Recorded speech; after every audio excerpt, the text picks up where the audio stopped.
general manager of the Houston Texans, and an interesting guy. There's a lot to like there in terms of what he was able to build there. A team that won multiple division titles, left the business to be with his wife, who was sick, and now is looking to get back in. So we'll explore that a little bit with Dave coming up in just a bit. The game yesterday, not totally unexpected in the way that it unfolded, because it really was somewhat similar to Lions games that we have seen previously this year, in that it was a game where the offense was okay, left some things out there on the field, but the defense, well, that's where the problem was. And if you look at that in particular in the first half, man, there weren't many possessions, number one. The Lions did get one stop. There weren't many possessions. Both teams were controlling the football. You had a 14-14 game at the break. But I think when you look beyond that, and you see what happened in that third quarter was a nightmare for the Lions, because Green Bay came out. Look, you start the third quarter, all you're looking to do really is to get some momentum and find some way to get a stop, maybe get the football back at some point, take the lead. But instead, Green Bay comes out third quarter, takes the kickoff, and goes 14 plays in 90 yards, and scores a touchdown and takes an astonishing 8 minutes and 40 seconds off the clock. I mean, that was stunning to see that.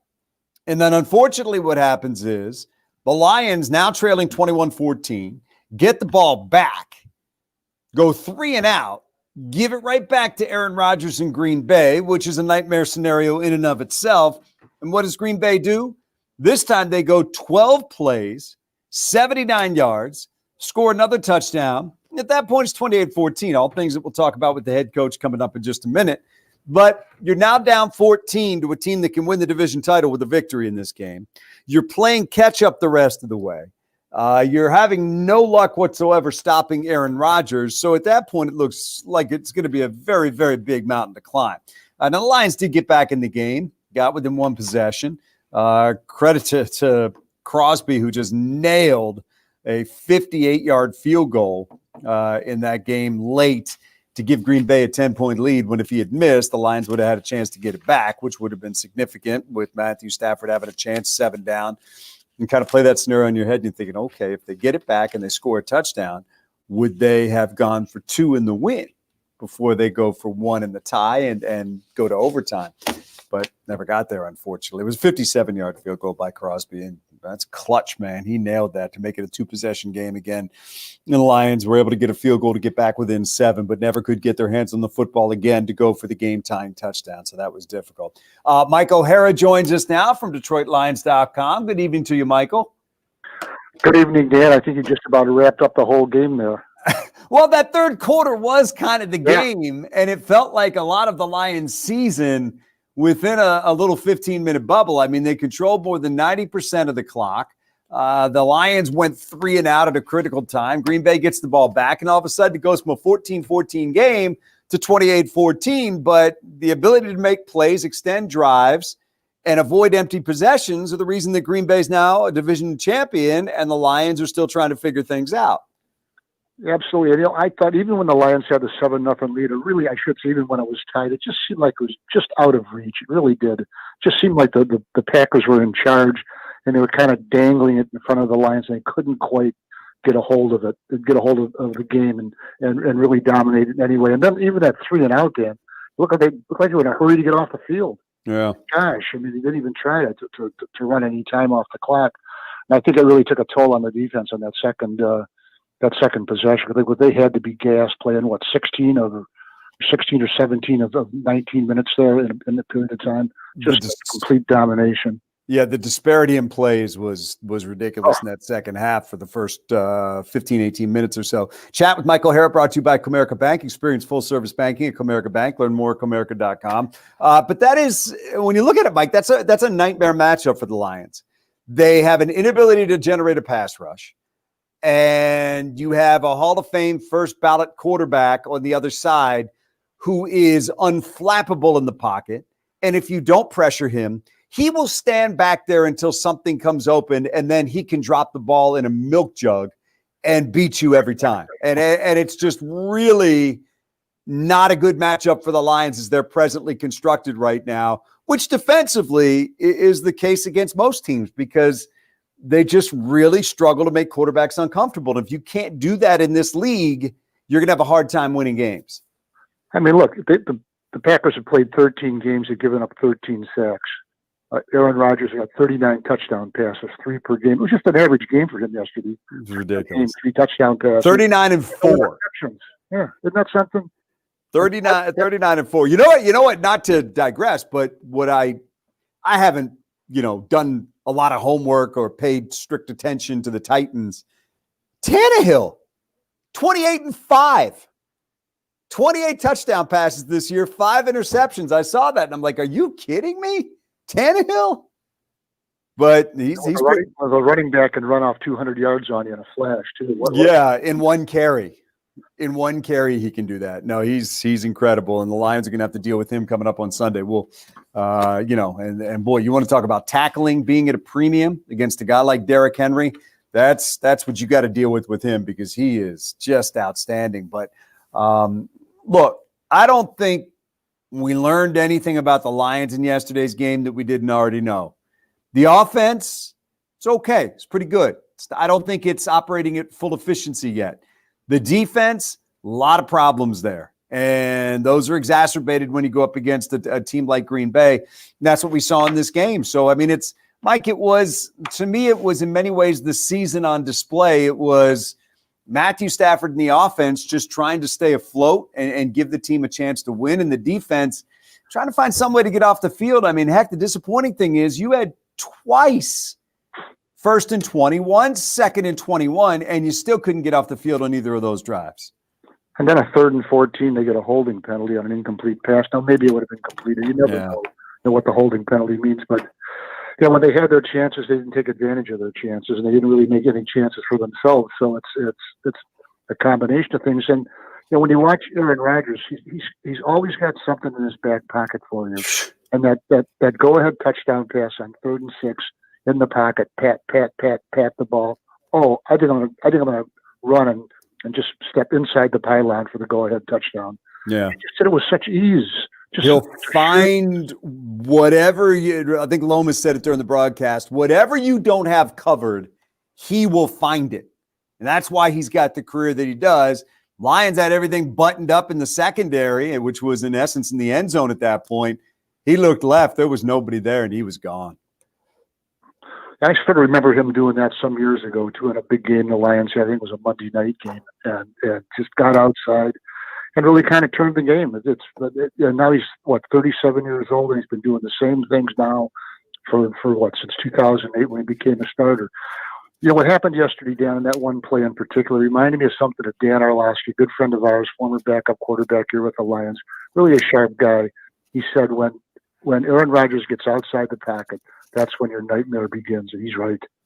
Yeah, and when he's off schedule, he's terrific because there's no panic in him, and he's rarely going to make a mistake and throw that dumb pass because of pressure. He'll figure out a way to either throw it away or get it where he's going, and he is, he's terrific. This week, a lot of questions about Matthew Stafford. He really got rolled up on yesterday in this game, hit from behind, it just got bent into an awful position. He's got some sort of left side injury. They said the x-rays were negative, but man, it looked like that. He grabbed that left side just below the ribs immediately after that play. Well, anybody who's ever had a rib or cartilage injury in there knows what that's like, and it's hard to breathe, let alone run, twist, and play quarterback. And Darrell Bevell was talking about it at his Monday Zoom, and he said, it's on the left side. And for a right-handed quarterback, that's the most sensitive side because that's where the torque is. He didn't use the word torque, but that's where the twist is. And so it's not good, but it couldn't be relatively in a worse spot for him. But I mean, I think he'll play if there's any way he can. We'll find out. Well, yeah, we'll see. I mean, I think that's what his history tells us. Yeah, well, that's what his history tells us. If he can go, he will go. I think there's probably some questions about the wisdom of that, considering where they are right now, but. This is Matthew Stafford, and nobody ever questions his toughness. If he can play, he will play. We'll have to see what the rest of the week brings us as they get ready to go up against a really good team in Tennessee. They're 9-4. It's a good team they got going. So we're going to take a break. We're going to come right back. Our interview with Lions interim head coach Darrell Bevell's on the other side. Dave Burkett's going to join us in just a bit. We're going to talk to him about the story that he broke today about Rick Smith, plus about the other things that might be going on with the Lions search for a head coach and a GM. Dave will get us up to date on that. Mike O'Hara alongside as well. So stick with us right back on this edition of Lions Review after this.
back to more Lions Review. Presented by MGM Grand Detroit, the king of sportsbooks. Here's Dan Miller. 3rd and goal from the 6th. 14th play of this drive to open the third quarter for Green Bay. Rodgers out of the gun. There's the snap. Rodgers to throw. Looking, pressured. Rodgers rolling left, and he's going to run it in easily. Found an opening over the left side, angled his way to the pylon, got in for the touchdown, and the Packers are back on top. And then when you're in man-to-man defense, that's the only person that you don't account for is the quarterback. Aaron Rodgers knew that. He bought time. See, he didn't have anywhere to go with the ball, just pulled it down and just ran it on in the end zone.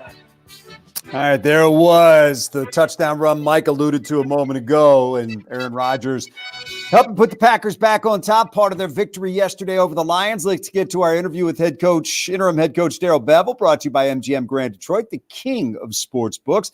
Had a chance to chat with him today. First thing we talked about, Matthew Stafford and his status going forward. Yeah, I mean, you knew he was hurting when the guy doesn't go back in the game, so it had to be something pretty serious to keep him out. So, we're checking on the rib area on the left side. And, basically it's going to be one of those deals to see how well he can function during the week, how far he can progress. And, we're going to take it all the way to the end and see what he can get to. It's going to be a pain tolerance and function, type of decision. Confidence level if you have to go with one of the other two quarterbacks. Yeah, we really have a great room. I mean, those three guys, they really work hard. It would be great for people to be able to get inside our room and see how well those guys work together, the communication that they have, but then what they do on the football field with the practice habits. I mean, David Blau stays after every single practice, gets extra throws, gets extra reps to make sure that he's staying sharp. And I'm confident in both those guys. If there was a positive to come out of that game, and it's a tough one to lose, it's that your team again showed that kind of fight. I mean, they're down against the team that clinched the division yesterday, but they just kept coming at them. Yeah, I talked to those guys today, and basically after the game, I told them I was proud of them. I was happy with the way that they battled, the way that they fought. We talked about it just to keep swinging type of attitude in that game, and opportunity is going to come your way. And I thought we did have chances with opportunity all the way down to the last play. I know that the players truly believed on the defensive side, if they get that stop, then the offensive was going to go down and they were going to score. I mean, both sides felt the defense was going to get the stop and that the offense was going to score. And, we unfortunately weren't able to make that last play, but it wasn't for lack of trying. It wasn't lack of anything other than they just made a great play. If you look at this defensively, you mentioned it there. Stops were tough to come by. In particular, it felt like it kind of swung a little bit in that third quarter where they have two long possessions wrapped around your 3 and out. And at that point, they get up by 2 scores and you're kind of chasing them the rest of the way. Yeah, that was a huge turning point. We really wanted the opening kickoff to land in the field of play so they wouldn't get a touchback and we could get an opportunity to try to tackle them inside the 20. Didn't get that done, but then, they went on a methodical drive. We did have them in a couple of good down and distances there at 1st and 20s, the 2nd and 21. We kind of let them out of that situation, and then they were able to score a touchdown. And then probably the biggest culprit is us on the offensive side. I mean, we turn around and go 3 and out and put them right back out there after that long drive, in a probably a more tired state than they needed to be. And then they did it again with like a 12-play drive. I was glad of the way we responded. I think we went on a 17-play drive of our own, and then we're able to punch it in to get it back to 7. So they never wavered. They never believed that they were out of it, and it was I was proud of that. Defensively, just to kind of expound upon that for a second, pressuring the passer has been difficult to come by this year, and when you're playing a guy like Rodgers, it's even more difficult because he's not going to panic. He's just going to wait and find something open if you don't get him off his mark. Yeah, I mean, the pressure's on everybody. The pressure is to be able to get to him, with your front, and then you're picking your poison. You send extra rushers. He's so quick at getting the ball out. You get out of a rush lane. He has the ability, to take the ball for a first down with his feet, which you saw he did that as well. And then he could just dissect you in coverage. I mean, if you give him time, he's going to find it, and he's pretty lethal with that. third down as a whole too. I think if the defensive guys look at that and the coaching staff as well and see 8 for 11 on third down, that's going to be troublesome. And credit to Green Bay. A lot of times that was them winning on first and second down and getting into very manageable positions. Yeah, there you go, Dan. I mean, when you look at it, I think it was under 2nd and 5. They were in that situation quite a bit in that game. And, with those guys and with Aaron, they're going to convert at a high percentage. So we need to do a better job on first and second down. And then, we felt like, we're going up against obviously the best team in the NFC right there. And so we felt like as well in the red zone, we needed to get at least one stop, and we were unable to do that. Offensively, in a game like that, it kind of feels like, and we've alluded to it a little bit with the 3 and out, that there's pressure almost to score every time you have it, because you feel like you give it back. The danger is you're going to get it back 2 scores down. Yeah, for sure. And then the other part of it, when you look at the number of possessions, there's not a lot of possessions in that game because of the sustained drive. So, you're used to getting 11 and 12 possessions. All of a sudden you get 8 possessions in a game. It becomes even more important to put points on the board. Big to get DeAndre back. You can really see the kind of explosion that he leads, the explosiveness and the ability to really open up that offense for you. Yeah, he's a solid player. There's a reason why we picked him where we picked him in the draft, and it's great to get him back out there. I thought, he kind of started to get his feet under him. There's the touchdown run is probably one of the best ones to point out. Just a physical run, put his head down, went and got what we needed. But you can see him in the pass game. So we like where he's at and want to continue to get him going. All right, there he is, Lions interim head coach Darrell Bevell. As the team falls yesterday to Green Bay, now gets set to go this week in another game as they get ready for Tennessee. And we talked about this last month of the schedule. It is the toughest in the National Football League when you look at the last 4 games. We started with Green Bay to Tennessee to Tampa Bay and then finishing with Minnesota. And it's tough. By record, like we said, it's the toughest in the league. Mike O'Hara alongside us there. And I think look, there's you root for Darrell Bevell. This team is fighting for him, but it's somewhere along the line. It's about talent, and right now that's where they're deficient.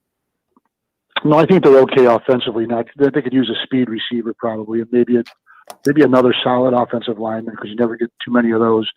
But really, the problems they are defensive on the defensive side of the ball. It's 3 years of this. Like I think we said this last week. They've had one good section of play out of their defense, and that was the second half of the 2018 season. And since then, that's the only that 8-game stretch they were good. They were a top 10 defense. But the other part of it, no, it has never been consistently good, and really not really fleetingly good either. They don't get sacks, they don't get turnovers, they don't get pressures, and it's tough to play that line. Yeah, good place to start though on that offensive line. With a stud center and a stud left tackle, and I think Jonah Jackson has done some good things this year as well. And we'll see how they start to fill those other spots in as they move forward. Vaitai, it's been a rough year to see the returns on that, but I think it's a good place to start with that offensive line. You got the guy who's making your calls in the middle of your line, and then you got your left tackle protecting your blind side of your quarterback. You got both of those. Mike, hang in there. We're going to come back in just a moment. We're going to talk with Dave Burkett, who does a great job covering the Lions for the Detroit Free Press. He had a story today about the Lions set to interview Rick Smith, interesting candidate, former GM of the Texans. We'll talk about that on the other side, so stick with us on this edition of Lions Review. Fox News, I'm Pam Puso. Democracy prevailed. That's what President-elect Joe Biden said after the Electoral College formally recognized his victory over President Trump. Electors in California put him over the 270 votes needed. For Joseph R. Biden of Delaware, a Democrat, ayes 55, noes 0. Now that a vaccine is being administered, a new Fox News poll takes a look at America's handling of the coronavirus pandemic. 56% of those who took part in this poll say the U.S. did not take COVID seriously enough at the onset. While half say it's not under control, many more, 85%, fear the spread of the virus. Fox's Gernal Scott. America's listening to Fox News.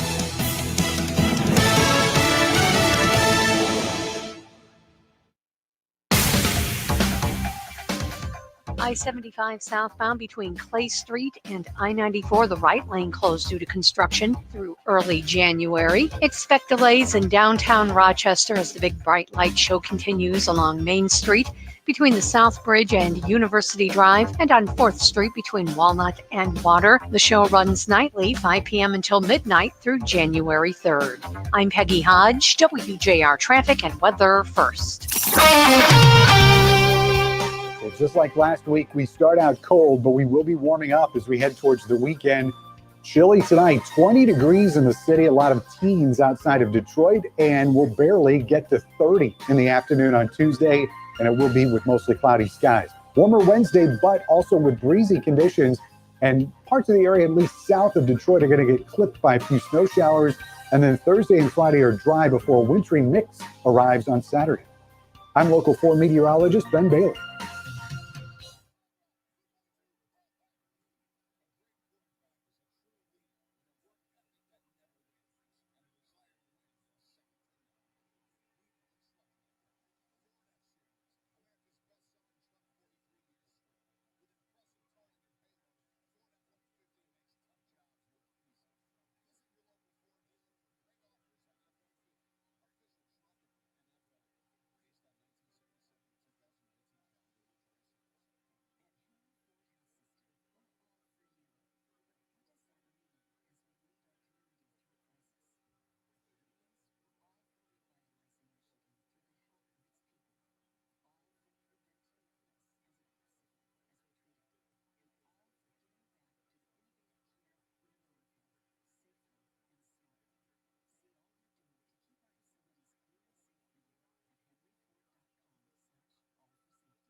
Back to more Lions Review.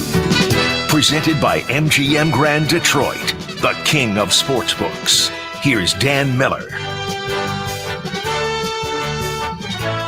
Rodgers has got it. Wants to right side, back shoulder. Adams slips a man at the 35, cuts inside at the 30. Adams at the 20, 15, 10-5, end zone, touchdown, Green Bay. Amani Oruwariye got beat initially, and once that happened, it was all 17 who found the middle of the field to the end zone. And again, it's just the play design. Again, strength to the right, have Devontae Adams by himself singled up. Therefore, you know you're going to get the man-to-man look with him. You get the ball in his hands as quick as possible, and that's what he can do after he catches the ball. All right, back on Lions Review. This segment brought to you by the Henry Ford Health System, the official healthcare provider of the Detroit Lions. Joining us now from the Detroit Free Press, covers the Lions, does a great job, Dave Burkett. Berkey, good evening to you. How are you? Hey, Dave, you there? I don't hear Dave yet, so we will try to hook up with Dave here at some point. Dave Burkett from the Detroit Free Press had a story out today. The Lions set to interview Rick Smith, former general manager of the Houston Texans. An interesting guy. And man, there's going to be like the Wild West for general managers out there because there's a number of openings, and it's going to be very interesting to see how this thing works out ultimately when all these openings settle. Let's bring in Dave now from the Detroit Free Press, who broke this story this morning. The Lions were set to talk to Rick Smith. Berkey, great to have you. We appreciate the time. What do you know here? This is a candidate that I think intrigues a lot of people. Yeah, certainly has a proven track record, which, I think is appealing to some in the Lions organization. And look, he is going to interview probably next week. The Lions, as we all know, have conducted 3 interviews so far with some internal candidates. They're going to have a couple here this week and into early next week, some guys that are not currently affiliated with teams. And look, Rick's a guy that I mentioned it, he had some success in Houston, won 4 division titles there. His last draft pick was Deshaun Watson. If you believe that the Lions need a quarterback at some point here in the near future, like I do, he's got at least a track record of having some success finding a young guy. So, and look, for all the Robert Saleh fans out there, he worked with Robert Saleh in Houston, so maybe there's a match there in terms of general manager and head coach. Hey, Dave, do you get a sense how important experience is either for A, the general manager, B, the head coach, C, both, D, neither? Yeah, it's definitely something that the Lions, let's call it a preference, that they prefer that one of those 2 spots has some experience. I don't think it's a prerequisite. In fact, I've been told it's not. And, I do think, look, if they go through this process, and Dan, it's going to be a very extensive search process, and I do think they're going to cast an extremely wide net, and they find that the right guys for those jobs are both first time in their position. I think they would go that way, but they've learned from past experience too, and the last couple of years were not great. Obviously with the first time coach and the first time general manager. And so I do think the preference is that one of those spots has some experience to help them navigate, what's going to be a little bit of a rebuild here in the near future. Mike, you want to jump in there? No, I agree with Berkey, but I think if you're talking about experience, I think it's if you have a preference and you have a choice, I'd rather have the experience with the general manager. That would, if I was going to have an absolute on one of them, my absolute would be on the general manager, and not as much on the head coach, because I think you really need somebody to navigate all of that stuff. Both draft picks and all of that, plus trades and free agent signings and stuff like that. And I think experience plays a big role in that. Let me get your thoughts on that, Dave, but let me just throw this out as well, because I think it bears looking at. If you go back, Matt Millen, obviously no experience, to Martin Mayhew, first-time GM, to Bob Quinn, first-time GM, and the results from the 3 of them haven't been what anybody was looking for, which might be a driving force behind Sheila Ford Hamp, Rod Wood saying, hey, we'd like somebody who's maybe done it before a little bit in that seat. I think that's part of it. I think it's natural. You look across the history of the league, and probably not just this league, but in the history of a lot of hires, the person that you get is opposite from the last one that you had when things didn't work out. You're looking to make up for their shortcomings. And to add to Mike's point, certainly the draft and trades and everything around the league is something that you have to learn to navigate, and experience would help in that matter. And so too are the relationships with inside of the building. There's a lot of administrative stuff that general managers have to do. There's a lot of relationships that they need to have both inside the organization and across the league. And so I think if you do find an experienced general manager, they come with some of those things, and knowing how to navigate those and avoid some of the fires that maybe we've seen over the years. Well, and you have to know where you've been to know where you want to go or where you're going. And do you look at this, Dave, and say, first and foremost, the issue was the talent on the roster? I mean, I think you can't take coaching out of the equation because it was part of it, but I think you look week after week and it just seems like other teams have more playmakers than this team, maybe more alphas than this team, where you have NFL players, but there's those other guys that Jim Caldwell used to call the force multipliers who just lift everybody else up. Yeah, I think it depends, what we're talking about here. If we're talking about this team being a championship level organization, which they obviously want to be, then yeah, they especially on the defensive side of the ball, they just do not have enough, maybe any of those blue chip players really, and they need a complete makeover there. I think there are some really strong building blocks on offense. Decker, Ragnow, Yep. Kenny Galladay, if he stays around. Hawkinson's looked pretty good. So I think there is a good nucleus of young talent on that side of the ball.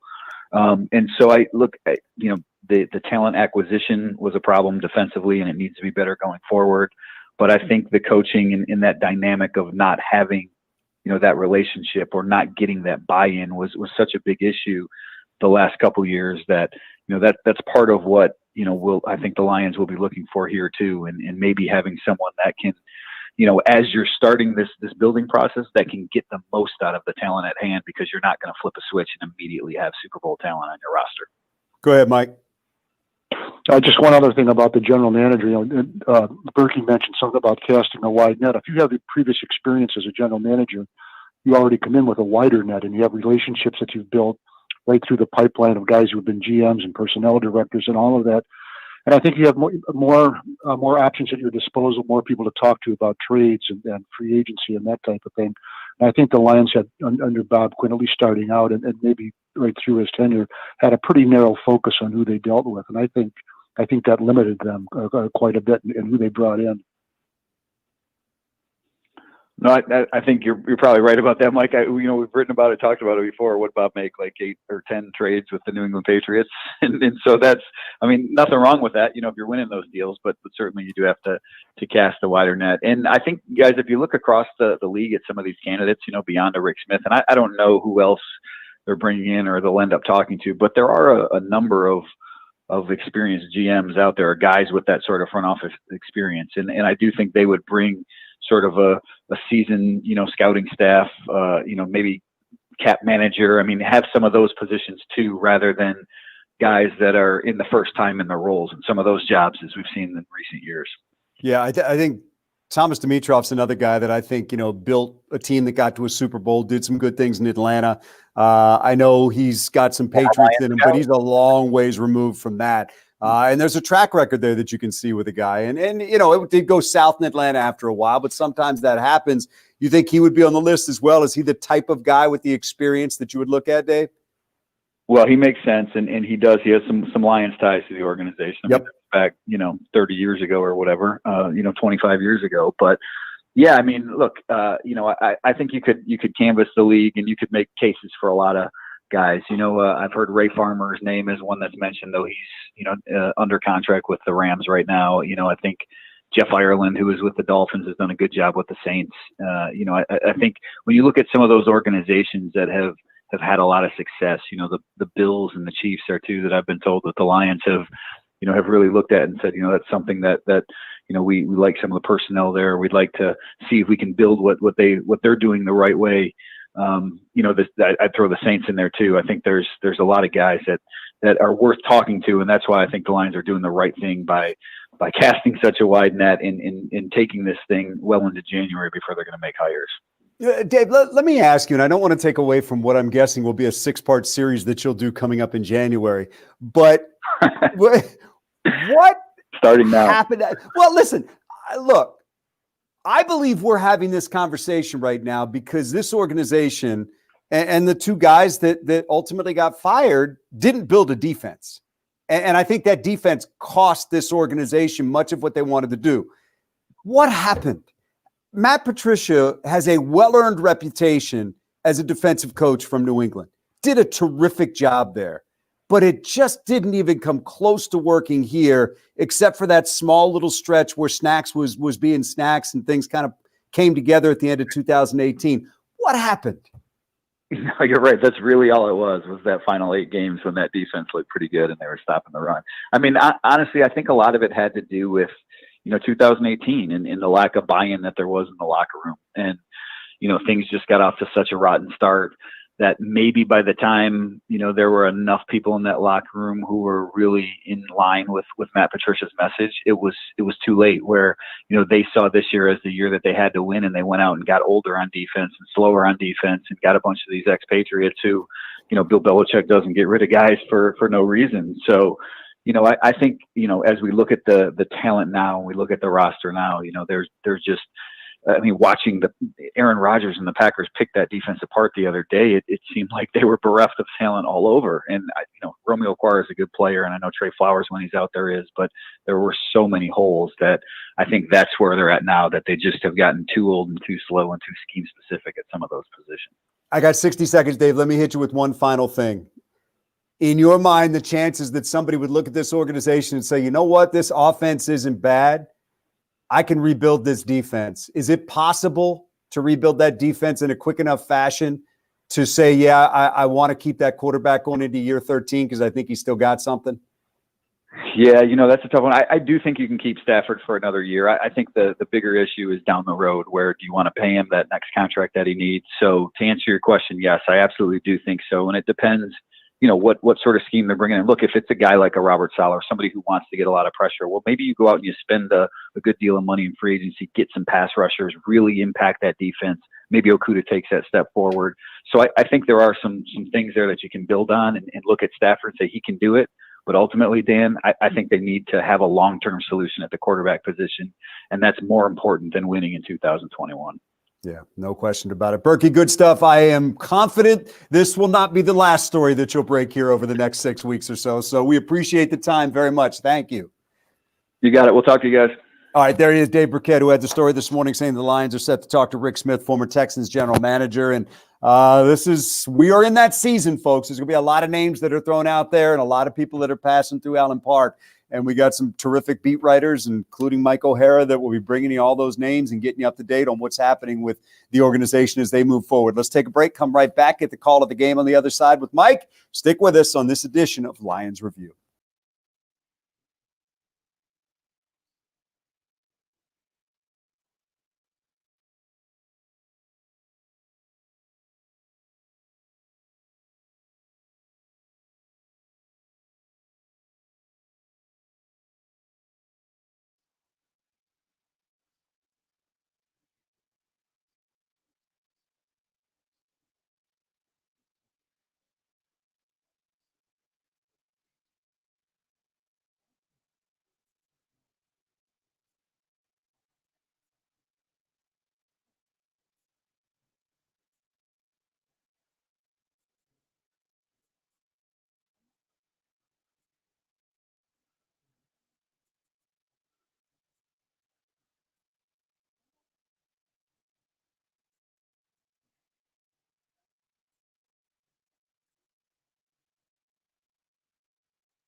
back to more Lions Review.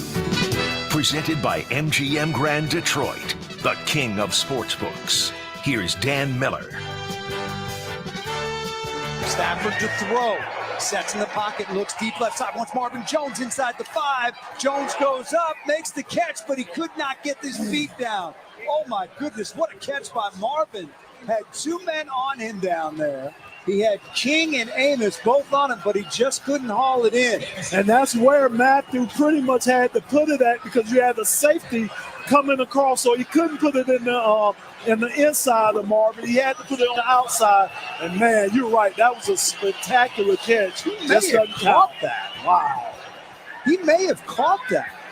I think the Lions are going to throw the flag. He may have caught that. They've thrown the red flag. Lomas, take another look at this. I think he may have caught that. This would be an incredible catch if he did. The ruling on the field is an incomplete pass. Detroit has challenged that ruling. Well, that was a call to the game sponsored by Ring Central, official partner of the Detroit Lions. Ring Central, message, video, phone together. And Michael, that's your call to the game. We know what happened after that. Man, it does not get much closer than that being a catch from Marvin Jones. But unfortunately, I just don't think they could see that left foot behind the cloud of rubber pellets. I don't know what they could see or couldn't see. I think if they would have called it a catch and it would have been challenged, it would have stood up as a catch. Agreed.